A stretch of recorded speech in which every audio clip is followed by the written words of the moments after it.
de parte de la editorial Penguin Random House, del sello Debate.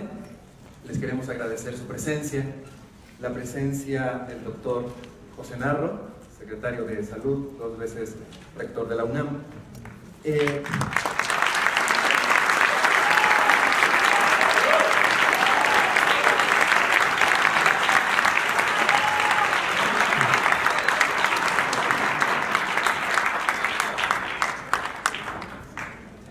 Y por supuesto, del autor, Andrés Oppenheimer, uno de los autores más queridos.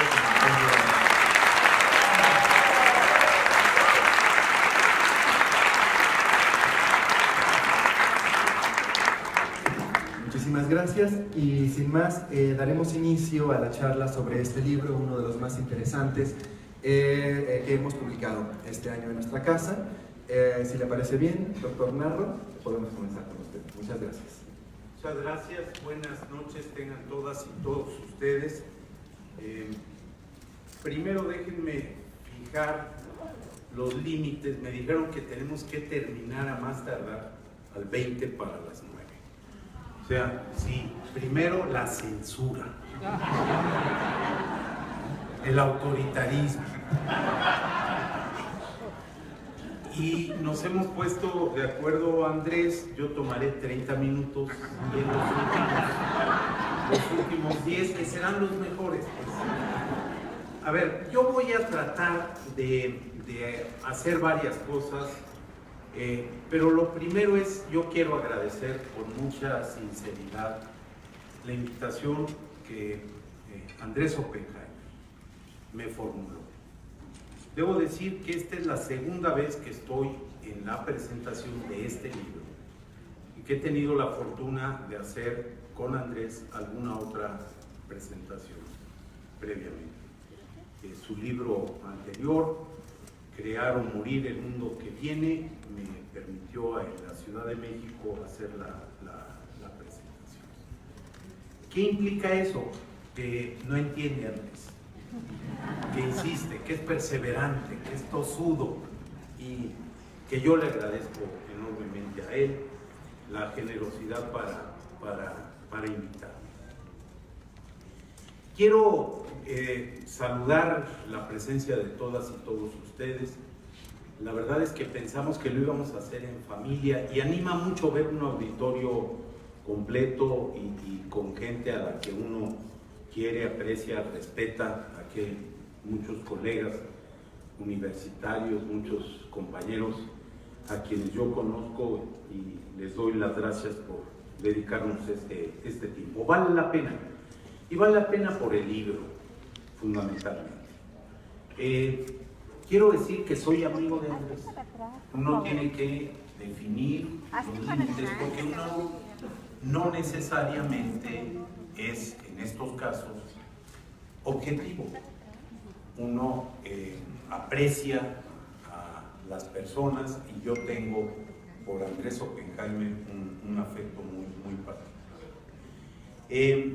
Cuando yo hago la presentación de algún libro, y no importa lo que se trate, he presentado libros de ciencia, he presentado libros de análisis social, de asuntos muy técnicos, he presentado incluso libros de literatura, y a mí me gusta por método hacer 3 consideraciones de entrada, y no va a ser esta la excepción. Me gusta en primer lugar revisar la estructura del libro, en segundo término al autor del mismo, y finalmente el contenido y qué derivo de todo esto.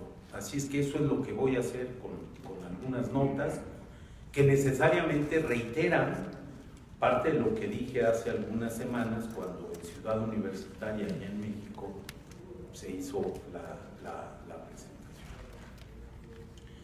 Debo decir que se trata de un libro de 359 páginas, editado, como ya se dijo, por Penguin Random House, con una prosa que ya conocemos, una prosa muy buena, muy limpia, con una muy buena edición y con una organización en el libro, que incluye 10 capítulos, el prólogo, un epílogo, los agradecimientos y, las conté, 349 notas a pie de página que dan cuenta de referencias, de fuentes de información o de alguna profundización en el tema que se está tratando. Por lo que se refiere al autor, pues permítanme reiterar, esta es para mí yo he seguido tanto en los diarios como en los electrónicos, cuanto en las publicaciones en libros, el trabajo de Andrés Oppenheimer, y yo veo en este libro una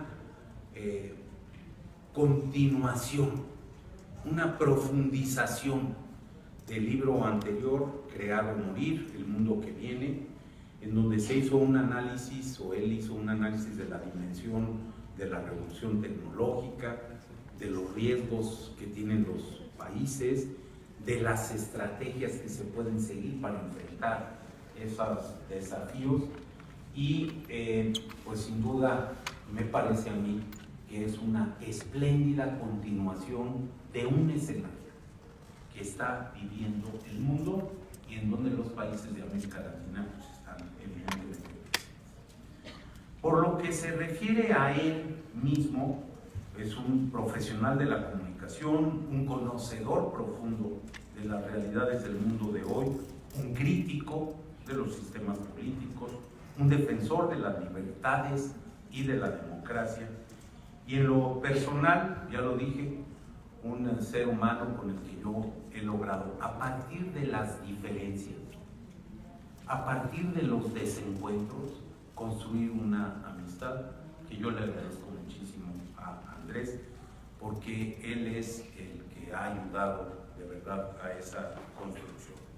Él es un ser humano que ejemplifica, en mi perspectiva, los misterios de la amistad y la calidad de la naturaleza humana. Un hombre estudioso, inteligente, atrevido, seguro de sí mismo, es argentino.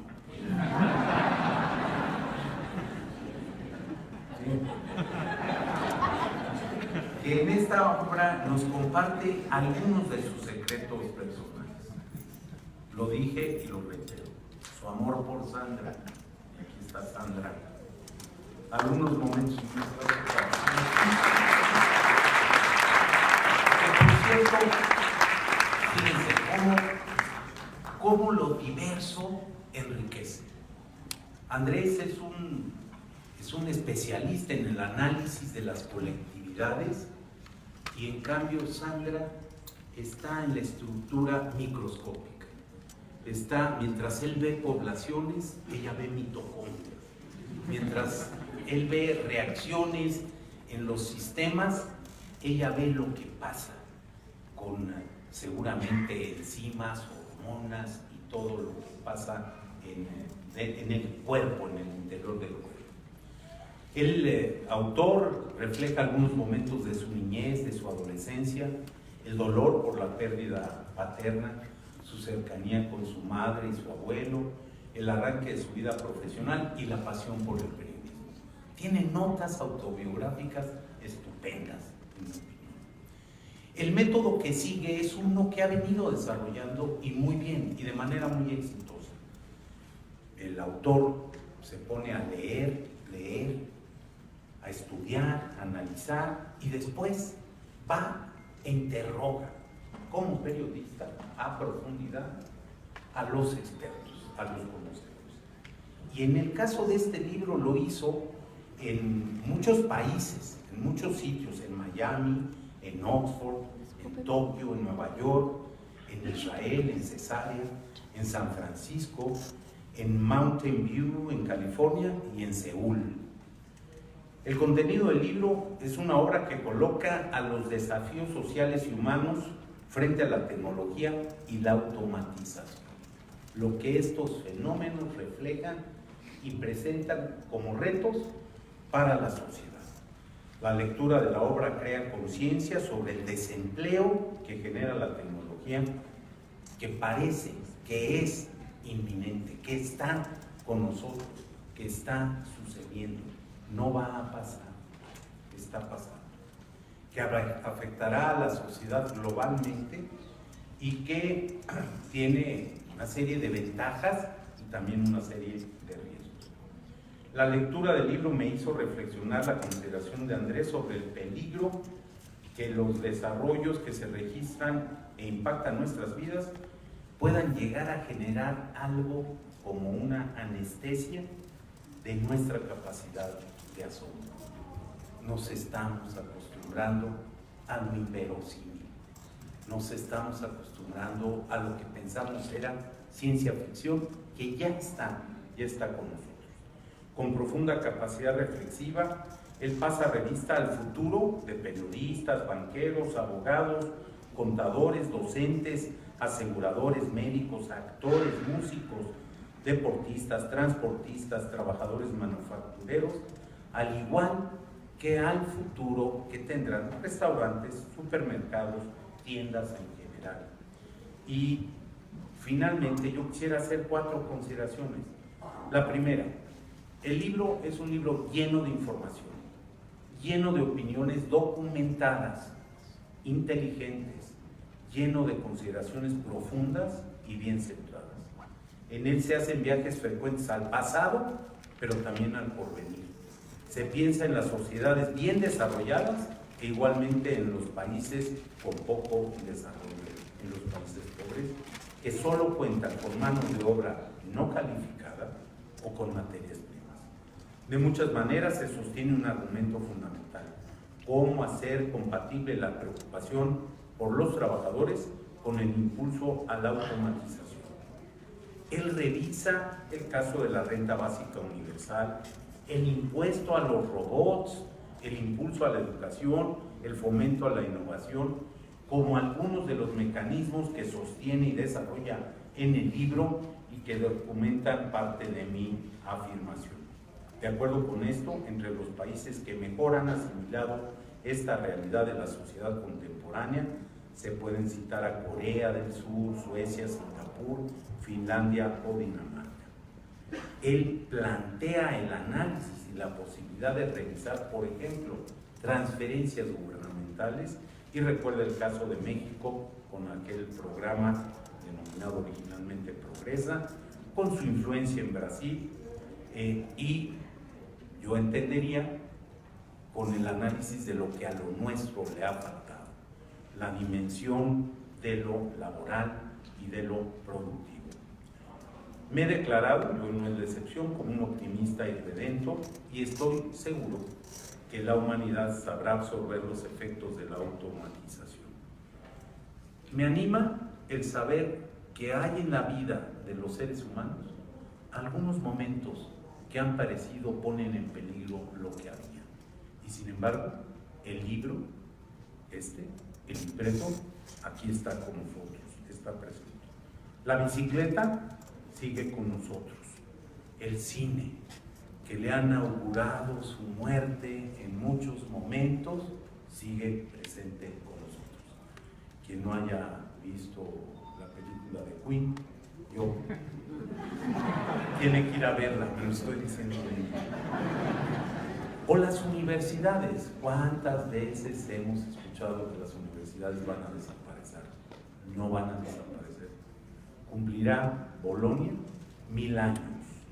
En 2088 cumplirá la universidad en Occidente los primeros 1000 años.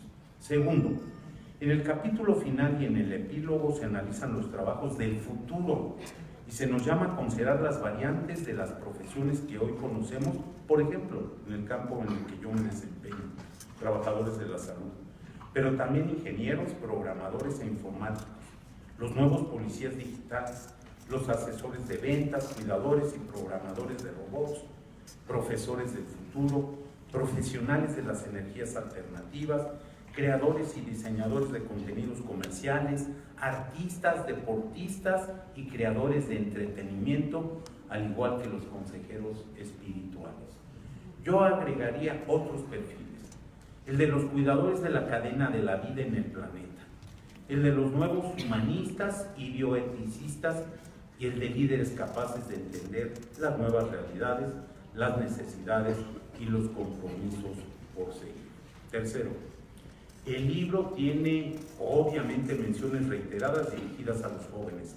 No podía ser de otra forma, ya que si bien no son los únicos afectados, sí serán los que sufrirán por más tiempo y con mayor profundidad las consecuencias de esta realidad que se presenta como ineludible. A mí no será la automatización, sino el fin de mi compromiso me hará que el próximo viernes sea mi último día de trabajo como secretario de salud. Y no va a ser la automatización. Bueno, a menos que sea que automáticamente pasaré a otras filas. Me parece que hay que hacer caso de las medidas que Andrés recomienda, por lo que se deben impulsar masivamente la educación de calidad y los procesos que fomentan la innovación, la creatividad y la inventiva. Hay que desarrollar en nuestro país y en muchos sitios una sociedad educada con valores laicos bien asentados. De forma simultánea, hoy urge más que nunca disminuir los rezagos, la pobreza y las enormes brechas que caracterizan la desigualdad que nos afecta, al igual que fomentar otros mecanismos de convivencia. A los jóvenes, y aquí hay muchos, sobre todo las mujeres, a los jóvenes me permito dirigirles 4 planteamientos inspirados en la lectura del libro de Oppenheimer. Primero, piensen en grande. Segundo, atrévanse a soñar, a tener ideales y a construir nuevas utopías. Tercero, hagan cosas por ustedes, para ustedes, pero que también sean útiles para los demás. Y finalmente, escojan su futuro a partir de la pasión que les despierten las distintas actividades que quieran realizar. Definan sus prioridades e incluyan entre ellas la pasión, la curiosidad, la perseverancia, la ética y el trabajo en equipo. Finalmente, no tengo ninguna duda que se trata de un libro estimulante y retador, que deben leer los jóvenes y estudiar los líderes y los hacedores de políticas públicas. Por ello, a todos nos conviene tenerlo, revisarlo y debatir sus planteamientos y propuestas. Estimado Andrés, muchas felicidades por este nuevo éxito que seguramente tendrá continuación. Ya esperamos la tercera edición o saga de un nuevo planteamiento para el desarrollo de nuestra sociedad. Quizás va a ser escrito por un robot. Bueno, déjenme decirles antes de que aplaudan. En las últimas semanas he visto 2 noticias de un joven colaborador aquí presente. Me ha hecho notar. En China se hizo la presentación hace poco del primer lector de noticias, que por cierto lo hace en inglés. Y Google acaba de mostrar en su fase todavía piloto un nuevo asistente que va a permitir que automáticamente se hagan citas, reservaciones en restaurantes, peluquerías, salones de belleza, consultorios y casi en cualquier sitio. Para allá va la sociedad. No podemos detener eso. Lo que tenemos que hacer es, estoy seguro, seguir avanzando en la parte de la educación. Felicidades y mucho gusto.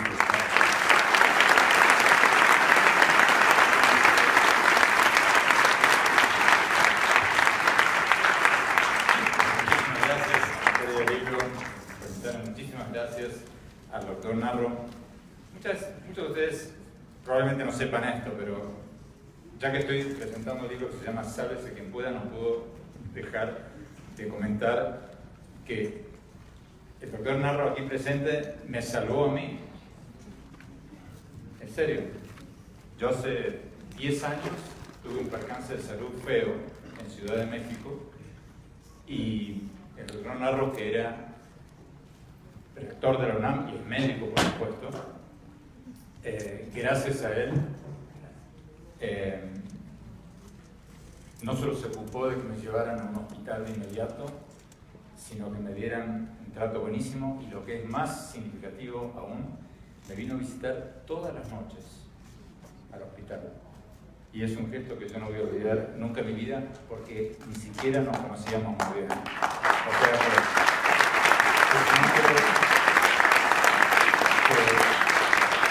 al margen de su carrera profesional o política, yo le tengo una enorme estima personal, porque hablando de sálvese quien pueda, realmente me salvó. También, por supuesto, que quería agradecer a mis editores de Penguin Random House, no sé si están por aquí, a Ricardo Cayuela, Cristóbal Pera, Juan Boido, o sea, realmente me ayudaron muchísimo a escribir este libro, les agradezco muchísimo. Y por supuesto a Sandra, mi mujer, científica de la Universidad de Miami, que me ayudó muchísimo a entender las cosas que me explicaban los científicos y yo, por supuesto, no entendía en absoluto, pero en el capítulo de los médicos, por ejemplo, fue una gran ayuda. Gracias, Sandra, y gracias por acompañarme. Bueno, ¿cómo surgió este libro? Este libro surgió hace 5 años, en el 2013. Leí un estudio de la Universidad de Oxford que decía que el 57% de nuestros empleos van a desaparecer en los próximos 10 años. Yo dije, caramba, casi la mitad de nuestros empleos, me pareció un poco exagerado, que casi la mitad de nuestros empleos desaparezcan ya, ahora. Hasta que empecé a pensar en mi caso personal, empecé a darme cuenta y dije, bueno, yo lo estoy viendo alrededor mío. Yo antes grababa mi programa de televisión con 5 cámaras y 5 camarógrafos. Hoy día, ¿con cuántos camarógrafos lo grabo? 0, ninguno. Todas las cámaras son robóticas. Yo antes tenía una traductora que traducía mis columnas. Hoy día, ¿cuántos traductores tengo? 0. Google Translate, un algoritmo, traduce mis columnas, que por supuesto las editan como antes se editaba a la traductora. Yo antes iba a hacer una entrevista, entrevistaba a un presidente, regresaba a mi casa y la transcribía. Y eso me demoraba como 3 horas. Pausa, adelante, atrás, pausa, era un trabajo súper engorroso. O las mandaba a transcribir a un costo bastante alto. Hoy día hago una entrevista, hace poco entrevisté a un presidente en el camino de la casa presidencial al hotel, la mandé a un servicio de transcripción robótico y me devolvió, de hecho cuando llegué al hotel ya tenía la entrevista transcrita, por un costo mínimo.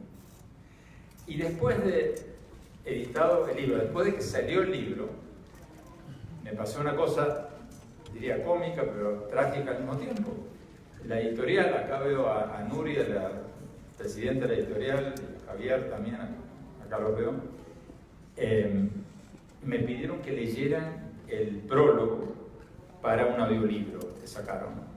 Dije, por supuesto, me dijeron que fuera el jueves, supongo, a las 8 de la mañana a tal estudio en el DF para grabar el prólogo. Y el actor que iba a leer el resto del libro me pidió si podía estar presente porque quería escuchar cómo, obviamente no iba a imitar mi acento argentino, pero quería escuchar mi forma de hablar, mi cadencia, para más o menos seguir el ritmo. Y cuando voy al estudio, el actor me dice, Andrés, me fascinó el libro, pero aparte a mí me toca muy de cerca, porque yo voy a perder mi chamba. Yo le digo, ¿cómo es eso? Me dice, sí, acaba de salir una aplicación que lee libros. Y yo dije, no. Como dicen en México, le dije, no mames. Y me dijo, sí, sí. Me dice, ven conmigo. Y me lleva a la pantalla, espero haber dicho una palabra muy mala. Y me lleva a la computadora, pone mi libro en forma digital y me dije, elige 3 párrafos. Elijo 3 párrafos, aprieto un botón y sale una voz de un actor, o no sé, una voz, pero no robótica, una voz igual que una persona con énfasis leyendo el libro. Y lo mismo está pasando con los abogados, con los médicos, con los contadores, con todas las profesiones. Entonces, lo que hice, empecé a investigar qué es lo que está pasando en cada una de las grandes profesiones. Y me di cuenta que está pasando en todos lados. Así como yo estoy viendo desaparecer trabajos alrededor mío, lo mismo le está pasando a todos. Los dermatólogos. A ver, un arro médico. Hoy un dermatólogo se pasa el 50% de su tiempo viendo nuestras manchitas de sol. Y nos dice, esta es buena, esta es mala. Ya hay una aplicación que uno puede sacar la foto de esta manchita y la aplicación nos dice, es buena, tranquilo, o es mala. Los abogados. Yo tengo un hijo abogado. Los abogados, muchos abogados dedican buena parte de su tiempo a hacer contratos básicos, contratos de alquiler, de arrendamiento, contratos, sucesiones. Ya hay aplicaciones que tienen millones de usuarios que por $25 te hacen un contrato de arrendamiento. Pones tu nombre, el nombre de la persona que alquila el local, precio que convinieron, apretan, sale el contrato, firman los dos y ya. Desapareció el abogado. Los vendedores, las grandes tiendas en Estados Unidos, están cerrando. Hace poco Sears en Estados Unidos anunció su bancarrota, porque cada vez más nosotros estamos comprando en línea. Y eso hace que los vendedores en las tiendas se estén quedando sin chamba. Lo mismo está pasando en profesión, y las grandes empresas de hoy tienen cada vez menos empleados. ATT en Estados Unidos, la empresa de mayor valor en la bolsa hace algunos años, en su momento máximo tenía 758.000 empleados. Hoy Google, la gran empresa, una de las más valorizadas junto con Apple en el mercado, tiene ¿cuántos? 5.000 empleados. Menos del 10% de la que tenía ATT. Blockbuster, ¿se acuerdan de Blockbuster? Todos íbamos a sacar películas. Bueno, tenía 60.000 empleados en su mejor época. Y fue llevada a la bancarrota por Netflix, que hoy empezó con 30 empleados, hoy tiene 3.500 contra los 60.000 de Blockbuster. Entonces empecé a investigar y, como decía el doctor Narro, viajé a Silicon Valley, a Nueva York, a Corea del Sur, a Japón, a Israel, a varios países para hablar con los principales gurúes de cada profesión y no hacer un libro teórico así muy sesudo, muy filosófico sobre el futuro del trabajo, no. Lo que quise hacer es hablar con los grandes gurúes de cada profesión y dedicarle un capítulo a cada una de las grandes ocupaciones. ¿Qué va a ser de los médicos? ¿Qué va a ser de los contadores? ¿Qué va a ser de los abogados? ¿Qué va a ser de los que trabajan en los restaurantes? ¿Qué va a ser de los que trabajan en los hoteles? ¿Qué va a ser de los psicólogos, de los maestros, etcétera, etcétera, etcétera? Y como veo que algunos de ustedes se me están deprimiendo, y no quiero que nadie... No quiero, porque algunos ya los veo cada vez más caídos en sus asientos. Quiero contarles que en la parte final del libro miro el aspecto positivo y todas las nuevas profesiones y todos los nuevos empleos que se están creando y que se van a crear, y cuáles son las 10 áreas de las profesiones del futuro.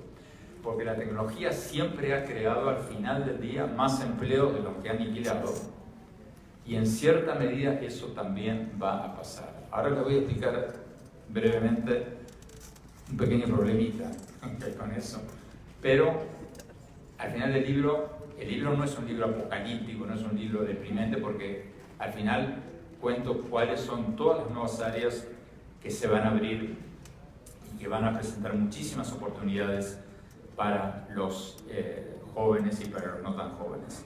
Entonces empiezo el libro en la Universidad de Oxford, donde salió este estudio.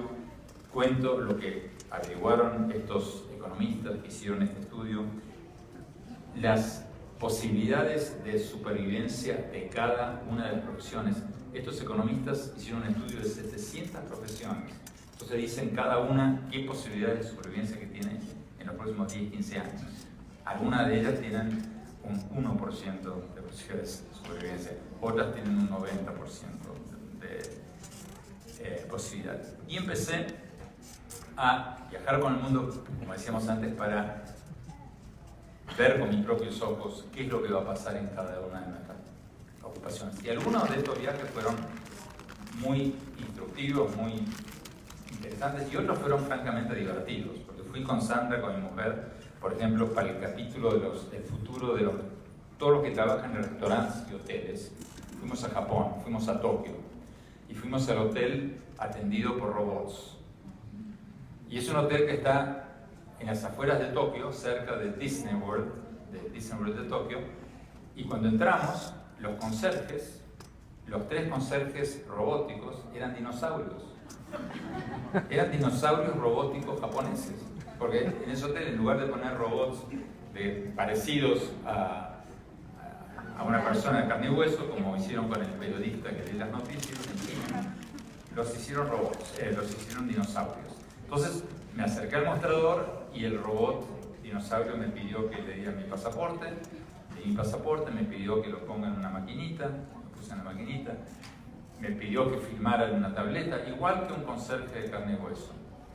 Después me pidió que pusiera mi tarjeta de crédito en una ranura, la puse en una ranura. Después me pidió que sacara la llave de mi habitación, de la otra. O sea, igual que un conserje de carne y hueso. Pero ¿qué pasa?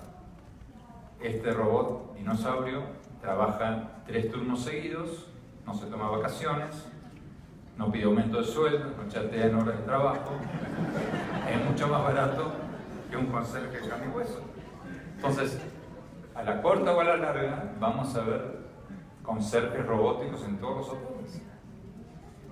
Y esto fue muy gracioso, por cierto, porque después de hacer todo el trámite, le pregunto al robot, al dinosaurio japonés, ¿cómo te llamas? Y el robot dinosaurio japonés se volvió loco, empezó a decir loco, así. Entonces le digo, no, en serio, ¿cómo te llamas? Y de nuevo empezó, o sea, por tercera vez. Y cuando le dije por tercera vez, me dijo, por favor, espera un segundo, va a venir un asistente para ayudar. Y de una puertita de atrás salió una señorita japonesa, que por supuesto hizo una reverencia. Me dijo, por favor, excúsenos, nuestro robot dinosaurio empezó a trabajar recién hace 3 semanas, su inglés todavía no es muy bueno, está programado para contestar esa pregunta y muchas otras en japonés, pero en inglés todavía no. Pero ya en cuestión de pocas semanas va a poder responder cualquier pregunta. Fuimos a restaurantes totalmente automatizados. El restaurante de sushi en Tokio está repleto. Llegas al restaurante, te atiende un robotcito, te pregunta cuántos son, tú dices, somos 4, fuimos con unos amigos japoneses, y te dice, ve a la mesa 35, vas a la mesa 35, te sientas, hay una tableta con todo el menú, tú pides el sushi de esto, del otro, y por una cinta, ¿cómo se llama? Por una banda rodante, llega la bandeja con número 35, tu mesa, sacas la comida y te vas. Hasta el chef es un robot. Es un robot con 2 brazos robóticos, con un brazo aporta el sushi y con el otro le pone salmón, los huevitos de pescado, todo eso. Y eso está pasando cada vez más. En Estados Unidos, en Miami, donde vivo, ya hay cada vez más restaurantes que tienen tabletas en lugar de camareros. ¿Por qué? Porque la gente, sobre todo los jóvenes, ya no quieren estar ahí llamando al camarero que hace como que no te mira, que sigue largo. Están apurados, quieren pedir su comida, ir a buscarla y ya. Entonces, todas estas ocupaciones se están reduciendo y se están reemplazando por robots, algoritmos, máquinas inteligentes. Y por supuesto lo mismo está pasando en las fábricas manufactureras. En Corea del Sur visité fábricas manufactureras robotizadas. Me decían que muchas fábricas ya tienen como 10 trabajadores humanos y 200 robots. Y el chiste que escuché en Silicon Valley a propósito de esto es que la fábrica del futuro va a tener solo 2 empleados. Solo 2.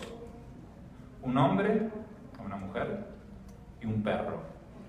Sí, efectivamente, un hombre y un perro.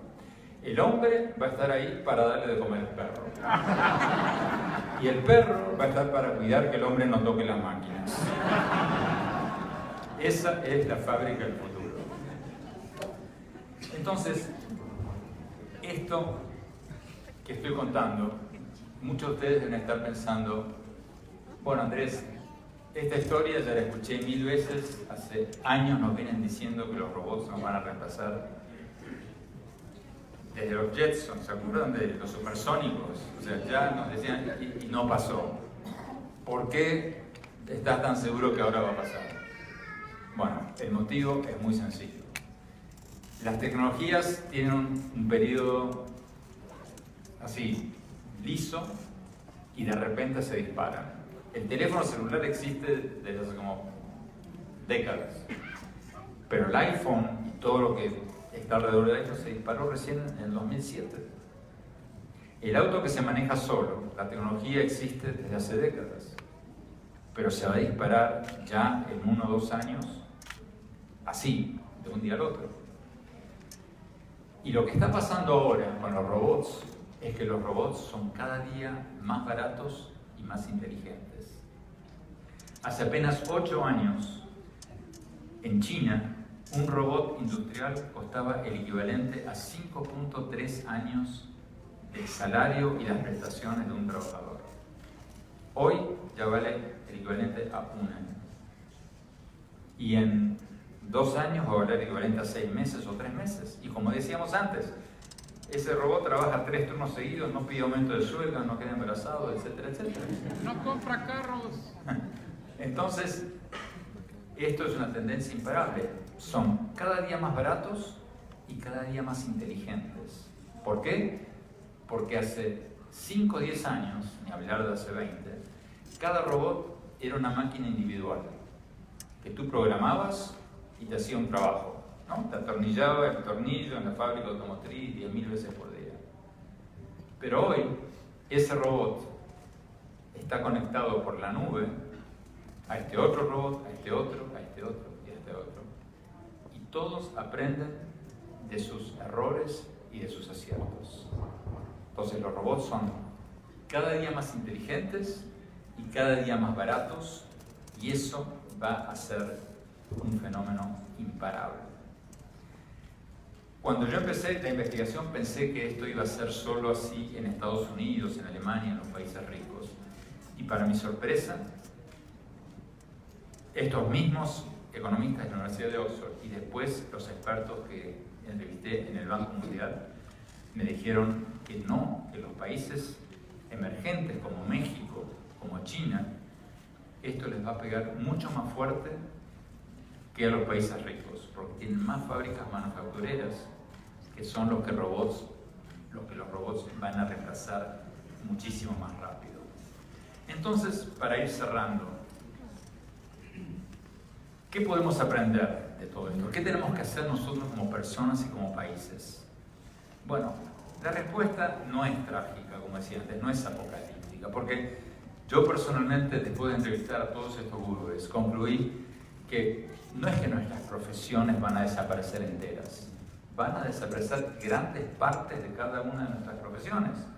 Ejemplo, en el capítulo de los maestros, hablo de un robotcito al que entrevisté, que es el profesor Einstein. El profesor Einstein es un robotcito así de chiquitito que te enseña matemática, física y química. Y en cierto sentido, es muchísimo mejor que un maestro, que una maestra, porque tiene una paciencia inagotable. Claro, no se cansa. Entonces tú le dices al profesor Einstein, enséñame la regla de 3. Y el robotcito te la explica. Y si tú tienes una memoria visual, te la muestra con una tableta. Y tú, si eres medio bruto como yo, le dices, profesor Einstein, de verdad, no lo entiendo. Te la explica de otra manera. Y si tú aprendes mejor de manera auditiva, te la explica de manera auditiva. Y si tú todavía no entiendes, le dices, profesor, lo siento, no entiendo. Entonces te la explica una tercera, una cuarta, una quinta. Tiene muchísimo más paciencia y muchísimas variantes que un profesor. Entonces, ¿qué significa esto? ¿Que este robot va a reemplazar a los maestros? Sí y no. Va a reemplazar todo lo que tenga que ver con el maestro como transmisor de conocimientos. Porque es ridículo que hoy, en la era del buscador de Google, una maestra le enseñe a los niños quién descubrió América o en qué año se inventó la imprenta. Cualquier niño eso lo encuentra en el buscador de Google mucho más rápido, mucho mejor, con mucho más dibujitos, con mucho más elementos, de una manera mucho más efectiva de lo que le pueda contar una persona de carne y huesos en el aula. Entonces, el rol del maestro como impartidor o impartidora de conocimientos va a desaparecer muy, pero muy rápido. Pero los maestros no van a desaparecer, se van a transformar. ¿En qué? Se van a transformar en una persona que le va a ayudar a los niños a encontrar su vocación, que va a ayudarles a los niños a encontrar su pasión, que va a ayudarles a los niños a transmitirles valores éticos y morales, que va a enseñarles a los niños a trabajar en equipo. Todas esas cosas las puede hacer un humano mucho mejor que un robot, pero no van a tener absolutamente nada que ver con lo que hacen los maestros hoy en día, que es impartir conocimientos. Y lo mismo va a pasar y está pasando en cada una de las profesiones. Entonces me voy a saltar muchas partes de lo que tenía pensado porque nos van a echar en pocos minutos, en 2 minutos para ser más preciso. Entonces, para terminar, ¿soy optimista o pesimista sobre el futuro? Yo a la larga, al igual que el doctor Narro, soy un optimista, porque la tecnología siempre ha creado más empleos de los que ha destruido. A la corta estoy un poco más preocupado. ¿Por qué? Porque en el pasado la gente tuvo mucho más tiempo para reinventarse del que tiene hoy. Cuando vivíamos en las cavernas y nos convertimos en agricultores, tuvimos miles de años de tiempo para reinventarnos. Cuando las lámparas en las calles eran lámparas a gas y se convirtieron en lámparas eléctricas, los faroleros, los que prendían las lámparas a gas, tuvieron 100 años para reinventarse. Pero hoy día, la señora que está en la caseta, en el parqueo, en el estacionamiento, dándote un ticket cuando entras con un carro y cobrándote cuando sales, a esa señora le avisan un viernes a la noche que el lunes a la mañana va a ser reemplazada por una máquina, por la máquina que te da el ticket y tú cuando sales pones la tarjeta. Entonces esa señora no va a tener miles de años para reinventarse, ni va a tener 100 años para reinventarse, va a tener 24 horas y ahí vamos a tener un problema a la corta. Vamos a tener un problema como sociedades y como países. Entonces, al final del libro, yo digo, ¿qué tenemos que hacer nosotros, cada uno, los jóvenes y los no tan jóvenes, para afrontar este tsunami de desempleo tecnológico que se viene ya mismo? Y entre las muchas conclusiones que doy, que comparto con ustedes, que escuché de la gente que sabe mucho más que yo, encontré que lo primero que tenemos que hacer es prepararnos. Y por eso a los jóvenes que están acá les digo, prepárense. Si van a estudiar medicina, estudien medicina, la medicina no se va a acabar. Pero si quieren ser dermatólogos, sepan desde el día de hoy que el leer las manchitas de la piel va a ser una tarea del dermatólogo que va a desaparecer en cuestión de meses. Y prepárense para aquello de la dermatología que sí va a persistir. Si van a ser maestros, para usar el ejemplo que acabo de dar, sean maestros, sean maestras, pero ya especialícense desde hoy en la empatía, en trabajar con los niños, en ayudar a los niños a encontrar su vocación, a encontrar su pasión. Porque enseñarles el nombre de las 3 carabelas de Colón, eso ya es obsoleto, eso es cosa del pasado. Todo lo que tenga que ver con impartición de conocimientos, todo eso va a dejar de existir. Entonces, el tema no es apocalíptico, el tema no es no es para tirarse del balcón. A la corta vamos a tener que prepararnos todos, ver qué parte de nuestra profesión va a ser reemplazada por un robot o por un algoritmo, especializarnos en aquella parte de nuestra chamba que va a seguir siendo hecha por el ser humano. Por eso, como decía el doctor Narro, no es un libro pesimista, es un libro que llama a cada uno a prepararse para lo que se viene. Por eso quizás el título no tendría que haber sido Sálvese quien pueda, sino Sálvese quien quiera, porque realmente el que quiere puede. Muchísimas gracias y a salvarnos todos.